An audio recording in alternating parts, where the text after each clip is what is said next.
distance, 49 yards. Touchdown number 77 in his career. And now Montee Ball is one shy of the NCAA all-time record. We've never tried to influence a game to get Montee a record, but we will take this game with a game plan that's going to put the ball in his hands and see what he can do. It's just so weird that his last game on that field, it's against Ohio State. That it's just unbelievable how it's come full circle. Let the party begin in Madison. And come tomorrow, there'll be a new number one. In that game, Montee Ball didn't carry the ball once. He didn't take one rep, didn't get on the field. After the game, I kind of had a bittersweet taste in my mouth. I went back to my parents' house and kind of, let my feelings out, basically, telling them, it kind of hurt not being able to contribute with the win. And, maybe I should switch to linebacker. It was kind of shocking because we've never been there before. From the age of 8 years old till now, he's never missed a practice, never missed a game in his whole career. Anytime the game of football is taken away from Montee, he comes back 10 times stronger. And in that week, football was taken away from him. Isn't this ironic? The one game, the one team, the one piece of adversity that came in front of you that shook you, how it actually molded you. Because from that day on, it changed you and it changed your mindset on how to approach Division I college football.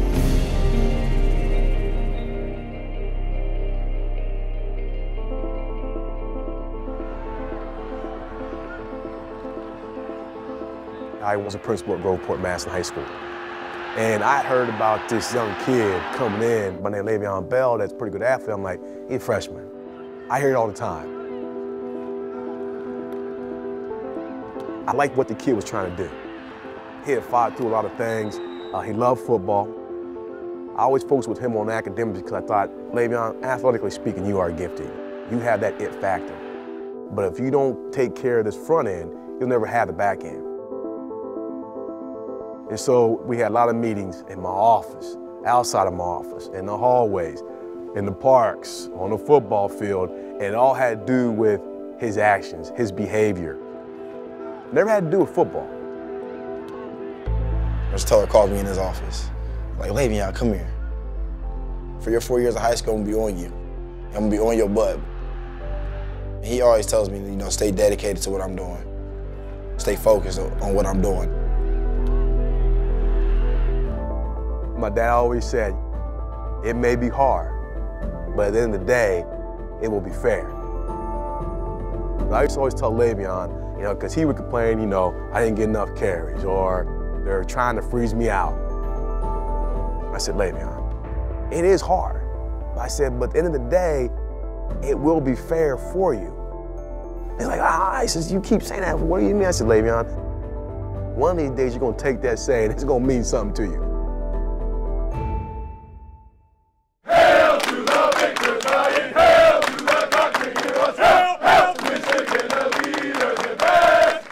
Denard Robinson has had a very interesting year.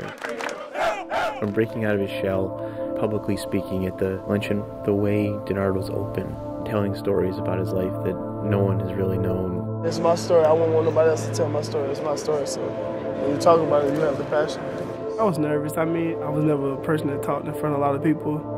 I was always the person that was in the corner and just listening. Oh, you're listening. Yeah, so I got to be prepared for that. So. You smile, have a great time. Yeah. It's your moment, man. All right. It's not something that I'm normally doing, and, it was different for me. I grew up in Denver Beach, Florida, with 6 brothers, 1 sister. What you may not know is that I lost my brother when I was 10 years old, and that I prayed to him before every game to give me strength. We learned a lot about a kid who was so embarrassed he didn't want recruiters and coaches to come into his home, so he'd go to his grandparents in a nicer neighborhood because he didn't want people to see where he lived. He was special that day. I wasn't even the best athlete in my neighborhood, but I happened to be one of the ones that made it out. Why? Choices. I just wanted people to know that, that come from a background that's, you're not fortunate. You can make the right decisions, and you can make choices to make yourself better. My motto is, it's my goal to make somebody's days every day. And with this platform, we have the opportunity to make a difference. To stand in front of hundreds of people tell his story was absolutely incredible, and he delivered it really well. And yet the season has not gone the way he or Michigan would have hoped. Nerve damage in his right elbow against Nebraska is keeping him out. You know, there's certainly a surreal, sad quality to this home finale against Iowa where the player known as Shoelace may not be able to lace him up. The Journey, Big Ten Football 2012 is brought to you by Best Buy.